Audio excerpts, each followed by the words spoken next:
Emmanuel Macron peut-il convaincre le pape François de venir en France?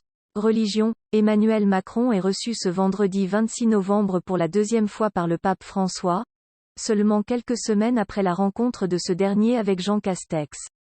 Mais contrairement au souverain pontife avant lui, le pape François ne s'est jamais rendu France. Christophe Dickès, historien de la papauté et auteur du livre Saint-Pierre, Le mystère et l'évidence, Perrin, 2021, explique au HuffPost que le pape François n'est pas autant attaché à l'Europe que ses prédécesseurs et ne fait pas de la France une priorité. Le pape François siège au Vatican depuis 2013, pourtant, il ne s'est jamais rendu en France.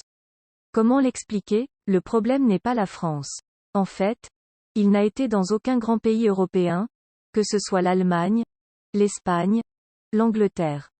Il est allé en Pologne en 2016, mais uniquement parce que les JMJ, Journée mondiale de la jeunesse où les jeunes catholiques se rencontrent, NDLR, s'y tenaient. Il a été au Portugal en 2017, mais ce voyage relevait de l'exception. Le choix de son nom illustre cette politique.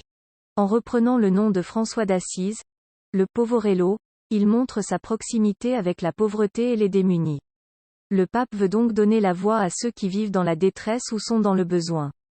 La création d'un dicaster, équivalent d'un ministre, NDLR, pour le développement humain intégral et qui s'occupe justement de ces questions migratoires ou de la pauvreté, est une illustration de ses choix politiques. Le pape Bergoglio possède aussi une perception assez binaire de la société dans la tradition sociale de l'Amérique latine. La classe moyenne est ainsi totalement absente de sa vision et de ses discours. Il s'adresse simplement aux riches en leur rappelant leurs responsabilités et aux pauvres afin de les défendre. La France et sa langue sont aussi normalement très présentes au Saint-Siège. Tous les papes parlaient français, à l'exception de Pie X, pape de 1903 à 1914, NDLR, et de François. D'ailleurs, le français était la langue de la diplomatie pontificale mais depuis 2014, l'anglais l'a supplanté avec l'arrivée du britannique Monseigneur Gallagher à la tête de la secrétairerie pour les relations avec les États, qui est l'équivalent de notre ministère des Affaires étrangères.